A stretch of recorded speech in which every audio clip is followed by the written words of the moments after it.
بسم الله الرحمن الرحيم. قال الله عز وجل في سورة النساء: وابتلوا اليتامى حتى إذا بلغوا النكاح فإن آنستم منهم رشدا فادفعوا إليهم أموالهم ولا تأكلوها إسرافا وبدارا أن يكبروا ومن كان غنيا فليستعفف ومن كان فقيرا فليأكل بالمعروف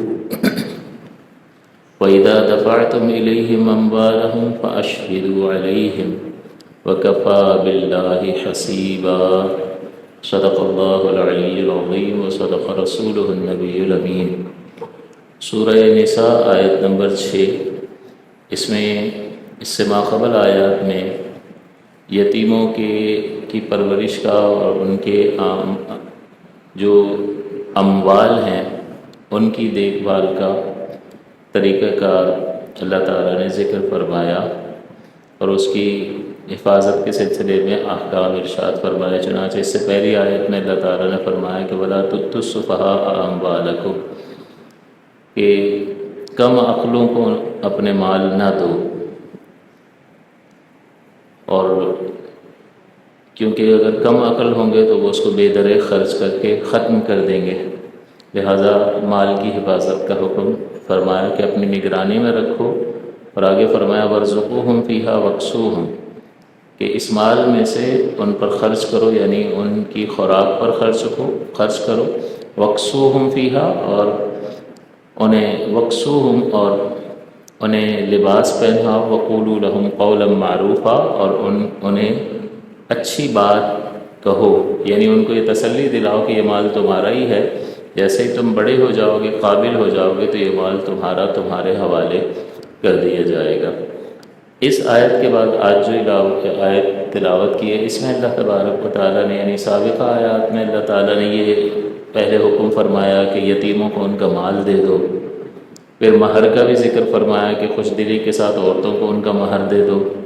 پھر یہاں پچھلی آیت جیسا کہ میں نے تلاوت کی، اس میں فرمایا کہ اگر کم عقل ہوں تو ان کا مال نہ دو، بلکہ خود اپنی نگرانی میں رکھو، حفاظت میں رکھو، ان پر خرچ کرو، اور انہیں یہ تسلی دلاتے رہو کہ تمہارا ہی مال ہے، جب تم بڑے ہو جاؤ گے، سمجھدار ہو جاؤ گے، تو تمہیں دے دیا جائے گا. اب آج جو آیت تلاوت کی ہے، اس میں اللہ تبارک و تعالیٰ اس مال کی واپسی کا وقت اور طریقہ کار ذکر فرما رہا ہے. تو اللہ تعالیٰ نے فرمایا وَابْتَلُوا الْيَتَامَى، کہ آزمائش کرو یتیموں کی، یعنی ان کا امتحان لو.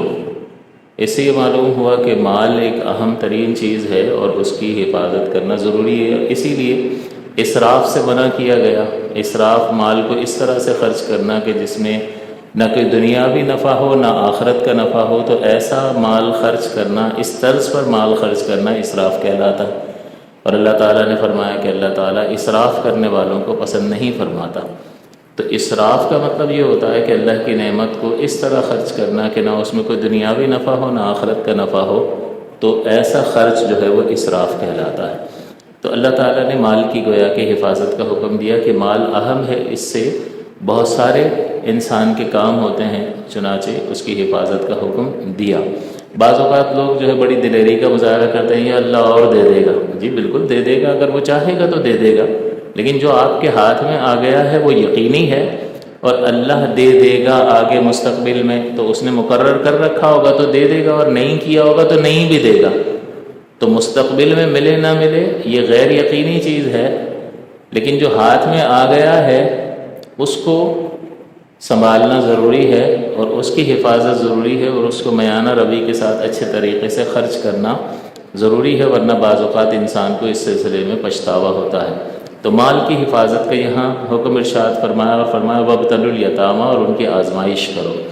آزمائش کا طریقہ یہ ہو سکتا ہے، مفسرین نے لکھا کہ ان کو وقتاً فوقتاً تھوڑے تھوڑے پیسے دے کر نگرانی کرو کہ خرید و فروخت میں سمجھداری اور خرچ کرنے میں سمجھداری کا مظاہرہ کرتے ہیں یا نہیں کرتے، یا دھوکہ کھا جاتے ہیں. اور دوسرا طریقہ یہ ذکر فرمایا کہ کاروبار کے سلسلے میں ان سے وقتاً فوقتاً مختلف مراحل میں مشورہ لیتے رہو. ان کے مشورے کی بنیاد پر ان کی سمجھداری اور ان کی عقل کو جانو اور اس طرح سے ان کو آزماؤ، اور جب تمہیں لگے کہ آگے فرمایا آنستم رشدا، کہ اگر تمہیں محسوس ہو کہ وہ سمجھدار ہو چکے ہیں تو پھر انہیں ان کا مال دے دو۔ تو اللہ تعالیٰ فرماتا ہے وابتلوا الیتامی، کہ آزماؤ یتیموں کو، حتی اذا بلغوا النکاح، یہاں تک کہ جب وہ نکاح کے قابل ہوں۔ تو اب یہاں بلغوا کا صیغہ ارشاد فرمایا تو اس سے بلوغ کی طرف ذہن جاتا ہے کہ جب وہ بالغ ہو جائیں، نکاح کے قابل ہو جائیں، تو ظاہر ہے نکاح کے قابل بالغ ہوتا ہے۔ اور بلوغت کی عمر فقہا نے لڑکیوں کے لیے 9 سے 15 سال رکھی ہے، یعنی کم سے کم 9 سال کی لڑکی بالغ ہو سکتی ہے، اور 15 سال جو ہے اس میں اگر کوئی علامت بھی بلوغت کی ظاہر نہیں ہوگی تب بھی اسے بالغ قرار دیا جائے گا، اور شرعی احکام لاگو ہو جائیں گے، کیونکہ ہر عاقل بالغ پر شریعت کے احکام لازم ہوتے ہیں۔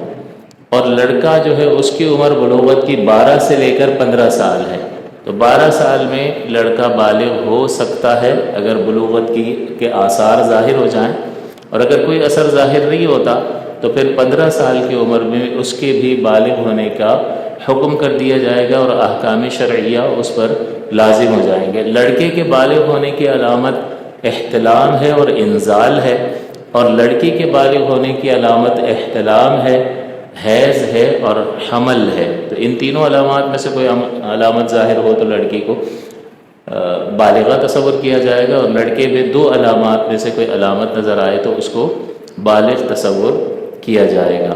اور حضرت ابن عمر رضی اللہ تعالیٰ عنہ، یعنی علامہ شامی نے اس پر ایک دلیل یوں بھی ذکر فرمائی کہ 15 سال کی عمر کس طرح سے فکس کی ہے، تو آپ یہ فرماتے ہیں کہ حضرت عمر رضی اللہ تعالیٰ عنہ کے بیٹے حضرت عبداللہ ابن عمر رضی اللہ تعالیٰ عنہما، یہ جب جنگ احد کا موقع تھا تو یہ حضور کی بارگاہ میں پیش ہوئے اور آپ نے عرض کی کہ میں بھی جنگ میں حصہ لوں گا، حضرت عمر کے بیٹے حضرت عبداللہ۔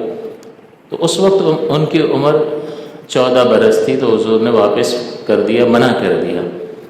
پھر اگلے برس ایک اور جنگ کا موقع آیا تو پھر وہ حاضر ہو گئے، تو اگلے برس چونکہ ان کی عمر 15 برس ہو چکی تھی، 15 سال عمر تھی، تو حضور نے انہیں جہاد کے لیے قبول فرما لیا۔ تو اس سے فقہا نے یہ نتیجہ نکالا کہ بچے کے بالغ ہونے کی زیادہ سے زیادہ عمر جو ہے، یعنی اگر کوئی آثار ظاہر بھی نہ ہو تو 15 سال کی عمر میں آثار کے ظاہر نہ ہونے کے باوجود اس کے بالغ ہونے کا حکم دے دیا جائے گا۔ تو اللہ تعالیٰ فرماتا ہے کہ وابتلوا الیتامی، یتیموں کو آزماتے رہو، حتی اذا بلغوا النکاح، یہاں تک کہ وہ نکاح کے قابل ہو جائیں۔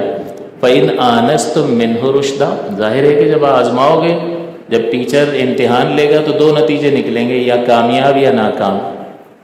تو کامیاب ہوگا تو ہی اس کا مال اس کے حوالے کیا جائے گا نا، ورنہ تو پھر وہی جو سابقہ آیت تھی وہی والا حکم ہوگا، لا تؤتوا السفہاء اموالکم۔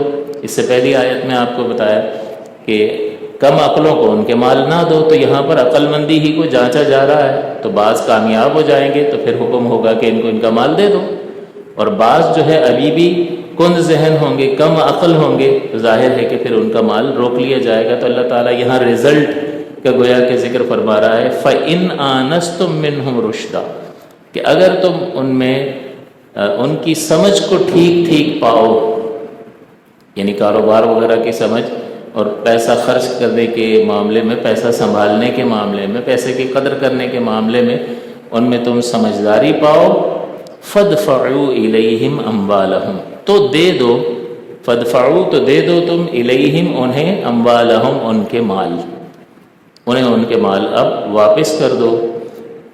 اور جب تک یہ تمہارے پاس ہیں تو بندہ کہتا ہے کہ بھئی اس میں سے یہ جو پرورش کر رہا ہے، جس کی نگرانی میں یہ یتیم بچہ ہے، کیا وہ یتیم بچے کے مال سے خود کچھ مال استعمال کر سکتا ہے یا نہیں کر سکتا؟ تو اللہ تعالیٰ نے پہلے ایک بات ارشاد فرمائی، اس میں فرمایا کہ وَلَا تَأْكُلُوا إِسْرَافًا وَبِدَارًا أَن يَكْبَرُوا، کہ نہ کھاؤ بہت تیز، زیادہ اور جلدی کہ کہیں بڑے نہ ہو جائیں۔ تو اللہ تعالیٰ فرما رہا ہے کہ ان کا مال تم استعمال کرنے نہ لگ جاؤ، کھانے نہ لگ جاؤ، اور اس طرح اسرافاً کہ زیادہ زیادہ وہ بدارن اور جلدی جلدی ان یکبرو کہ یہ بڑے ہو جائیں گے تو مطالبہ کریں گے، ان کو ان کا مال دینا پڑے گا. تو اللہ تعالیٰ فرماتا ہے کہ ایسا ہرگز مت کرنا. ولا تاکلوا اسرافا وبدارا ان یکبروا. اور پھر اللہ تعالیٰ اب فرما رہا ہے کہ بھئی کیا یہ لوگ کھا سکتے ہیں، کچھ استعمال کر سکتے ہیں اس میں سے یا نہیں؟ یتیم کے مال میں سے ڈیوٹی دے رہے ہیں، ان کا خیال رکھ رہے ہیں، ان کی ذمہ داری نبھا رہے ہیں، تو اس میں سے کچھ بطور اجرت لے سکتے ہیں. تو اللہ تعالیٰ فرماتا ہے کہ دو طرح کے لوگ ہیں پرورش کرنے والے، ایک غنی ہے اور ایک غریب آدمی ہے جو یتیم کی پرورش کر رہا ہے.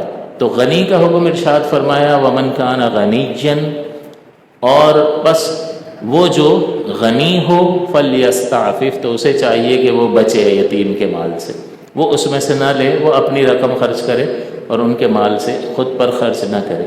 ومن کان فقیراً، اور وہ جو ہو فقیر یعنی پالنے والا، پرورش کرنے والا، فلیأکل بالمعروف، تو وہ معروف طریقے سے اس میں سے کھا سکتا ہے. تو اس کا مطلب یہ ہوا کہ یہ یتیم کی پرورش کرنا ایک دینی کام ہے، اور دینی کام پر اللہ تبارک و تعالیٰ ذکر فرما رہا ہے، اجرت کو جائز قرار دے رہا ہے کہ اگر تم فقیر ہو تو پھر تم اس کے مال سے معروف طریقے سے، مناسب طریقے سے کھا سکتے ہو. اب معروف طریقہ کیا ہوگا؟ کون طے کرے گا کہ اس نے جو استعمال کیا ہے وہ معروف طریقے سے ہے؟ تو اس کے بارے میں مفسرین نے یہ لکھا کہ کسی غیر جانبدار شخص کے سامنے وہ اخراجات رکھے کہ دیکھے بھئی یہ میں نے اس کے مال میں سے خود پر خرچ کیا ہے، اور وہ اس پر کوئی اعتراض نہ کرے تو اس کو کہا جائے گا یہ اس نے معروف طریقے سے خرچ کیا ہے، کہ ہاں یہ سارے اخراجات بالکل بنتے ہیں، جائز ہیں. تو کسی غیر جانبدار آدمی کے سامنے اس کو پیش کیا جائے، اور اگر وہ اس پر کوئی اعتراض نہ کرے تو یہ قرار دیا جائے گا کہ یہ معروف طریقے سے اس نے خود پر خرچ کیا ہے. تو میں یہ عرض کر رہا تھا کہ دینی خدمت پر اجرت لینا یہ جائز ہوتا ہے، اور بعض اوقات تو لازم بھی ہو جاتا ہے. پہلے کے دور میں مساجد میں امامت پہ تنخواہیں وغیرہ نہیں ہوتی تھی، لیکن بعد میں یہ ہوا کہ اب ہر ایک اپنے کاروبار میں مشغول ہے، مصروف ہے. تو پہلے تو لوگ آتے تھے، جو بھی آیا اس نے نماز پڑھا دی. ایک امام بھی اگر مقرر ہوتا تھا تو وہ اپنے کام سے آ جاتا تھا، قریبی ہوتا تھا، نماز پڑھا دیتا تھا، اور ہر ایک میں یہ صلاحیت ہوتی تھی کہ وہ نماز پڑھا سکے. لیکن بعد ازاں لوگ مصروف ہوتے چلے گئے، علم کی کمی ہوتی چلی گئی. تو اب اس کام کے لیے ایک شخص کو اپنے آپ کو بالکل فارغ کرنا پڑے گا، علم بھی حاصل کرنا پڑے گا، اور بالکل خود کو فارغ رکھنا پڑے گا تاکہ وہ وقت پر موجود رہے. اور اگر ایسا نہیں کرتا ہے کوئی شخص، اس کو سیلری پہ نہیں رکھا جاتا ہے، تو پھر یہ شریعت کا یہ نظام جو ہے، نمازوں کا نظام، یہ بگڑ جائے گا. کبھی ہو رہی ہوگی، کبھی نہیں ہو رہی ہوگی، کبھی جماعت آگے پیچھے، تو اللہ کا گھر آباد نہیں ہو سکے گا کہ بھئی یہاں تو پتہ ہی نہیں ہے کب نماز ہوتی ہے، کوئی ٹائمنگ فکس نہیں ہے. تو پھر وہ گھر اللہ کا غیر آباد ہونا شروع ہو جائے گا. تو اس میں دین کا نقصان ہے. تو جب دین کا نقصان فقہا نے دیکھا تو پھر اس میں اجازت دے دی. ویسے اصلاً یہ ہے کہ طاعت پر اجرت نہیں ہوتی ہے، نیکی پر اجرت نہیں ہوتی ہے، لیکن جہاں پر بھی دین کا نقصان ہوگا تو اس نقصان کو بچانے کے لیے پھر فقہاء اعظام نے یہ اسے جائز قرار دیا. لہٰذا امام کی سیلری بھی مقرر کرنا درست ہے، مؤذن کی سیلری مقرر کرنا درست ہے. اس طرح سے دوسرے بہت سے کام ہوتے ہیں کہ جس میں دینی کام ہو رہا ہوتا ہے، لیکن اگر وہ نہ کیا جائے تو اس میں دین کا نقصان ہوگا، تو اس لیے وہ اجرتیں لینا جائز ہوتا ہے. تو یہاں پر بھی اللہ تعالیٰ نے یہ ذکر فرما دیا کہ یتیم کی پرورش کرنا ایک نیکی کا کام ہے، لیکن اس پر بھی اگر کوئی شخص اجرت مقرر کرتا ہے تو وہ مقرر کر سکتا ہے. تو اللہ تعالیٰ نے فرمایا فمن کان فقیرا فلیأکل بالمعروف، کہ جو فقیر ہو تو وہ معروف طریقے سے یتیم کے مال میں سے استعمال کر سکتا ہے. پھر جب وہ بڑے ہو جائیں، تم نے ان کا امتحان لے لیا اور تم نے سمجھا کہ یہ سمجھدار ہو گئے ہیں، چالاک ہو گئے ہیں، اور اب ان کا مال ان کو دینا ہے، تو اللہ تعالیٰ فرماتا فَإِذَا دَفَعْتُمْ إِلَيْهِمْ أَمْوَالَهُمْ، کہ پس جب تم دینے لگو، ادا کرو انہیں ان کے مال، تو فرمایا فَأَشْهِدُوا عَلَيْهِمْ، تو اس پر گواہ بنا لو. اور اس کا سبب یہ ہے کہ بہت سے مقامات پر اللہ تعالیٰ نے ایسے مواقع اور ایسی ڈیلنگز کے جس میں بعد میں کوئی بدگمانی پیدا ہو جائے، کوئی جھگڑا پیدا ہو جائے، تو اس جھگڑے سے اور اس فساد سے بچنے کے لیے اللہ تعالیٰ نے یہ شہادت اور گواہی کا نظام قائم فرما دیا کہ کوئی سودا کر رہے ہیں، کوئی ڈیل کر رہے ہیں، کسی کو قرض دے رہے ہیں، قرض واپس کر رہے ہیں، امانت دے رہے ہیں، امانت واپس کر رہے ہیں، تو اس طرح کی کوئی بھی چیز کر رہے ہیں تو دیتے وقت بھی گواہ بنا لے اور لیتے وقت بھی گواہ بنا لے۔ تو اب یتیم کے پاس آ کر کوئی اس کے کان بھرنے لگے، کوئی اس کو بدگمان کرنے لگے کہ بھائی تمہارا اور بھی بہت سارا مال تھا اور انہوں نے رکھ لیا ہے اور نہیں دیا ہے، تو اب گواہ بنانے کا یہ فائدہ ہوگا کہ وہ بدگمانی پیدا نہیں کر سکے گا۔ لہٰذا اللہ تعالیٰ نے یہاں فرمایا کہ جب تم فَإِذَا دَفَعْتُمْ إِلَيْهِمْ أَمْوَالَهُمْ، کہ جب تم ادا کرو انہیں ان کے مال، فَأَشْهِدُوا عَلَيْهِمْ، تو گواہ بنا لو ان پر۔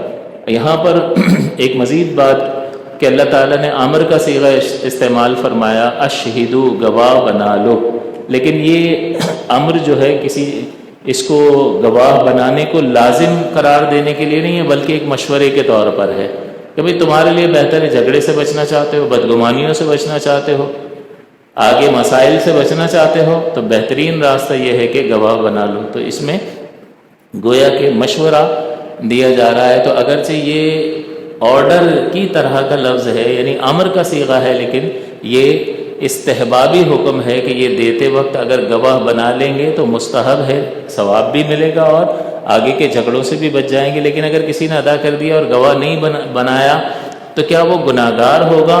وہ گناہگار نہیں ہوگا، کیونکہ یہ امر اس موقع پر یعنی یتیم کو اس کا مال دیتے ہوئے گواہ بنانے کو لازم قرار نہیں دیا گیا، بلکہ مستحب قرار دیا گیا، اور مستحب میں انسان کے پاس گنجائش ہوتی ہے کہ وہ اس پر عمل کرے یا نہ کرے، اور لازم چیز جو ہوتی ہے اس میں انسان کے پاس چوائس نہیں ہوتی ہے۔ تو اللہ تعالیٰ نے گواہ بنانے کا حکم ارشاد فرمایا، اور مزید آگے آخری بات ارشاد فرما دی کہ تم انسانوں کی آنکھوں میں دھول جھونک سکتے ہو، یہ ممکن ہے، لیکن اللہ تعالیٰ اس سے کوئی بھی چیز پوشیدہ نہیں ہے، وہ دلوں کا حال بھی جانتا ہے۔ تو لہٰذا اگلی آیت کے اگلے حصے میں اللہ تعالیٰ نے گویا کہ دھمکی دی ہے، وَكَفَى بِاللَّهِ حَسِيبًا، اور کافی ہے اللہ تعالیٰ حساب لینے کے لیے۔ تو اگر تم لوگوں کی آنکھوں میں دھول جھونکتے ہو اور بہت سا مال ہے، یتیم بچوں کو پتہ نہیں تھا، بیوہ کو بھی معلوم نہیں تھا کہ میرے شوہر کی کیا کیا پراپرٹی ہے، کیا کیا اس نے جمع کر رکھا، اور قریبی رشتہ داروں نے ٹیک اوور کیا، اس چیز کو سنبھالا اور دیکھا کہ یہ کسی کو پتہ ہی نہیں ہے، یہ سارا اپنی طرف کر لیا، تو لوگوں کی نگاہوں سے تو چھپا لیا، لیکن اللہ تعالیٰ فرماتا ہے وَكَفَى بِاللَّهِ حَسِيبًا، اللہ تعالیٰ کافی ہے حساب لینے کے لیے، کہ یہ کچھ عرصے کے بعد دنیا سے چلا جائے گا اور پھر انجام بہت برا ہے۔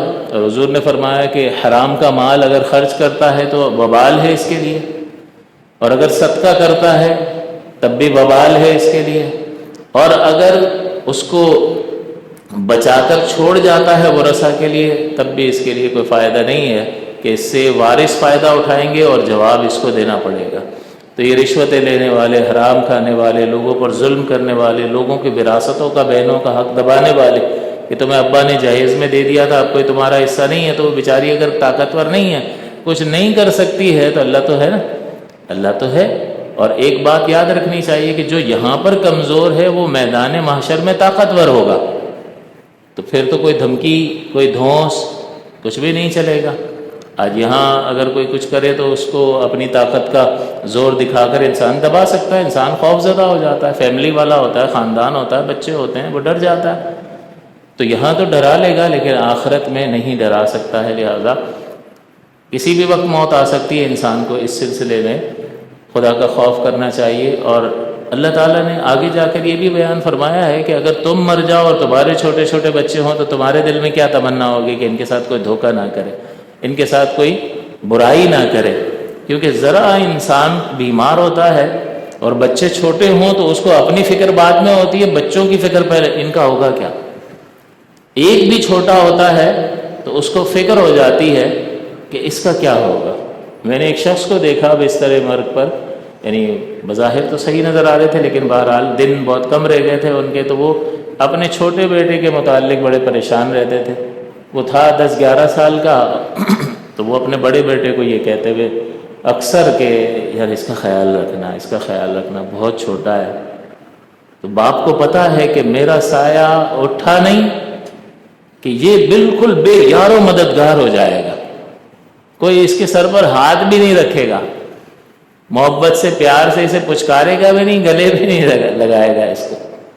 کہاں بس باپ ہٹے تو یہ پھر لگ پتہ جاتا ہے بچے کو بھی.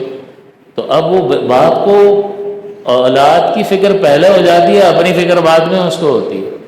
تو اللہ تعالیٰ نے ایک اور مقام پر یہ سائیکولوجیکل کہ نفسیاتی طور پر بھی اس کو یہ دلیل قائم فرمائی کہ اگر تمہارا انتقال ہو جائے، تمہارے چھوٹے چھوٹے بچے ہوں اور تمہارے بچوں کے ساتھ کوئی ایسا کرے تو کیسا محسوس ہوگا. اس لیے تم بھی کسی یتیم کے ساتھ ایسا کوئی سلوک نہ کرو.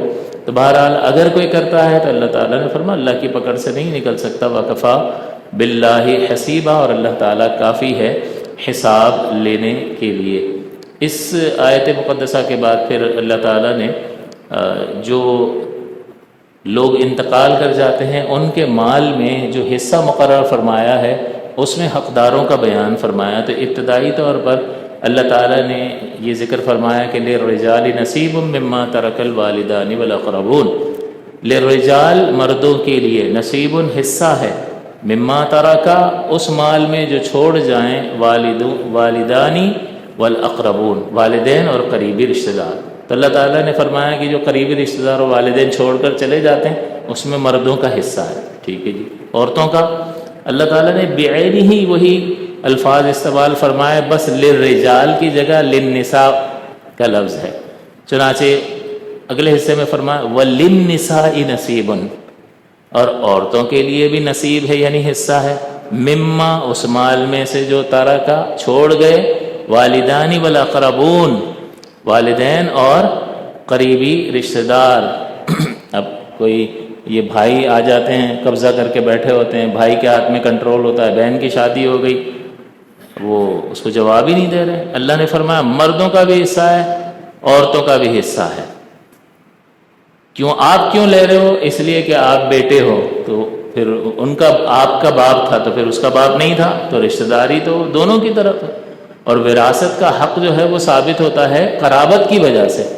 تو اللہ تعالیٰ نے فرمایا کہ دونوں کا حصہ اللہ نے مقرر فرمایا ہے. اور حضور نے فرمایا من قطع میراث وارثہ قطع اللہ میراثہ من الجنہ، کہ جو شخص کسی وارث کی میراث کو کاٹے گا، نہیں دے گا، اس کو طاقت کا مظاہرہ کرے گا کہ کیا بگاڑ لے گی، قطع اللہ میراثہ من الجنہ، اللہ تعالیٰ جنت سے اس کی میراث کو کاٹ دے گا. کر کے دیکھ لے، انجام بہت برا ہوگا، یہ چند تکے کام نہیں آئیں گے. اور اللہ تعالیٰ فرماتا ہے آگے کہ لوگوں کے ذہن میں خیال بہت سارے پیدا ہو سکتے ہیں. اعتراض کرنے کے لیے تو ہم 2 منٹ میں کھڑے ہو جاتے ہیں نا، حالانکہ ساری کائنات کو عقل دینے والی اللہ کی ذات ہے.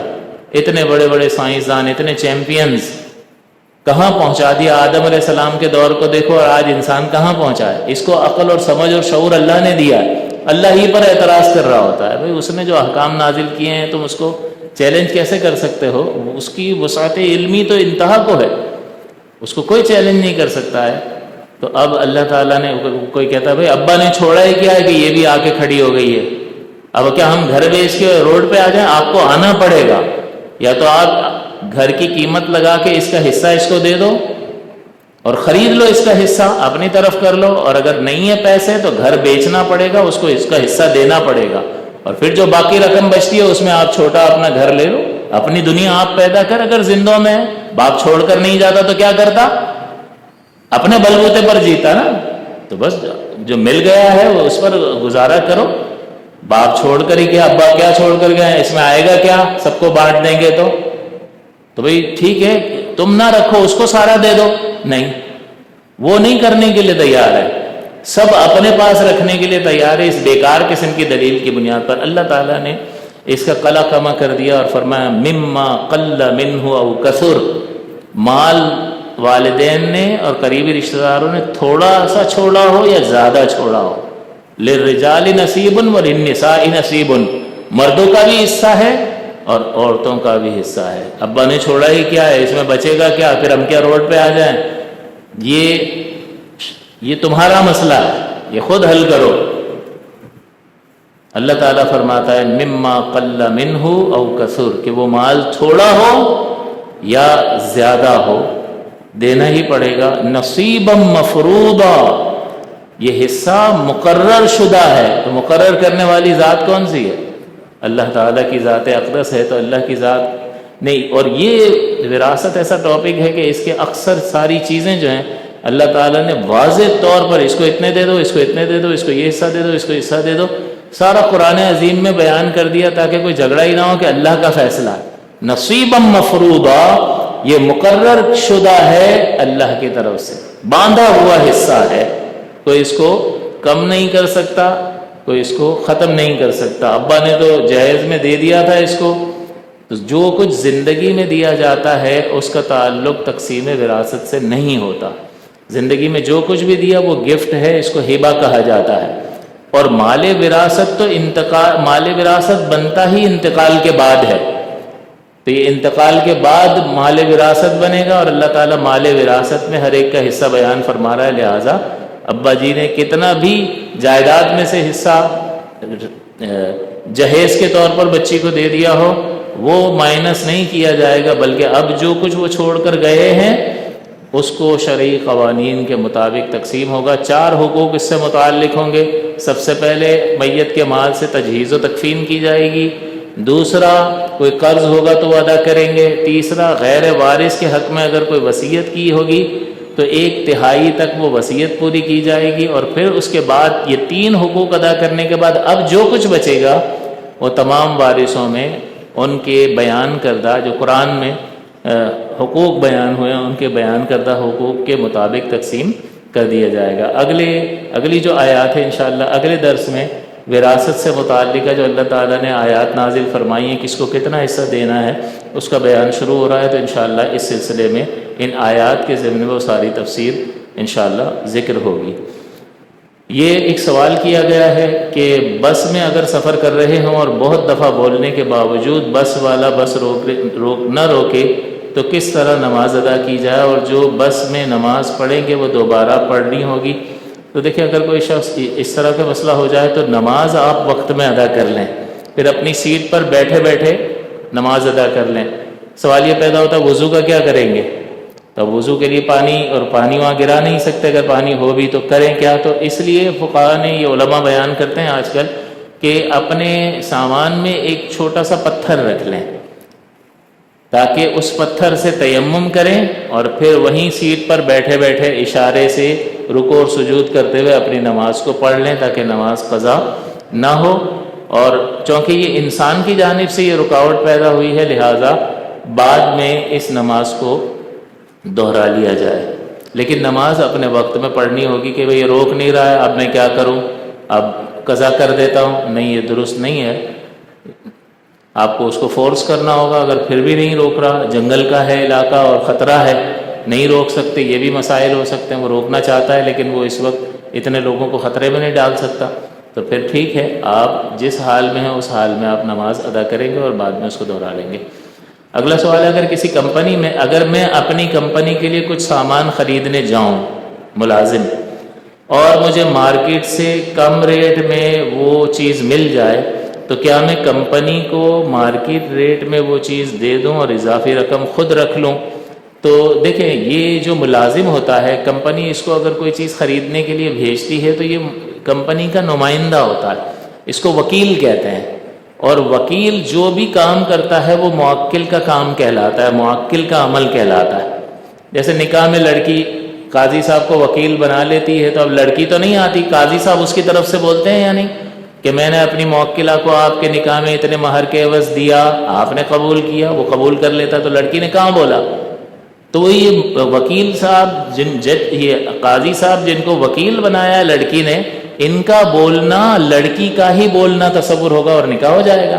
تو اسی طرح سے آپ اگر کسی کو وکیل بناتے ہیں اور کہتے ہیں بھئی فلاں چیز جا کے بازار سے خرید کر لے آ، تو یہ آپ کا وکیل ہے اور آپ موکل ہیں، اس کا جو بھی عمل ہوگا وہ آپ ہی کا عمل کہلائے گا۔ لہٰذا یہ اس کو جس بھی قیمت پر مال ملے گا، یہ جس قیمت پر بھی خریدے گا تو اس نے نہیں خریدا، کس نے خریدا ہے؟ جس نے اس کو بھیجا ہے۔ تو ایسا نہیں ہوگا کہ یہ اپنے لیے پہلے خرید لے اور پھر کمپنی کو مہنگے داموں بیچ دے، یہ بددیانتی ہے۔ اس کا اگر یہ کمپنی کے لیے خرید رہا ہے تو پھر یہ کمپنی ہی گویا کہ خرید رہی ہے اور اس ہی قیمت میں اس کو دینا ہوگا جس میں اس نے خریدا ہے۔ اگر وہ اپنے لیے خریدتا ہے وکیل، تو وکیل جو ہے وہ اپنا مال پھر کمپنی کو نہیں بیچ سکتا۔ جیسے آپ نے مجھے پیسے دیے 50,000 کے، یار مارکیٹ سے یہ والا میرے لیے موبائل لے آنا، پیسے آپ نے دے دیے، اب میں آپ کا وکیل ہوں، آپ موکل ہیں، اب میں یہ کرتا ہوں کہ یار میرے پاس بھی پڑا ہے، مجھے بھی بیچنا ہے، میں یہی ان کو بیچ دیتا ہوں، یہ نہیں ہو سکتا۔ وکیل اپنا مال موکل کو نہیں بیچ سکتا، وہ دوسرے سے ہی خرید کر یہ دے گا، تو لہٰذا یہ طریقہ کار درست نہیں ہوتا ہے، یہ بددیانتی میں آتا ہے۔ اور چونکہ کمپنی کا نمائندہ ہے تو یہ جو بھی عمل کرے گا وہ کمپنی کا عمل متصور ہوگا۔ اب یہ جس قیمت پر بھی خرید رہا ہے تو گویا کہ کمپنی نے اسی قیمت پر خریدا ہے، کم ہو یا زیادہ وہ کمپنی ہی کا مال ہے اور کمپنی اس کی ادائیگی کی ذمہ دار ہے، اور اب یہ کوئی اضافی رقم کمپنی سے نہیں لے سکتا۔ اس سلسلے میں اللہ سے ڈرنا چاہیے۔ اللہ تعالی ہم سب کو عمل کی توفیق عطا فرمائے۔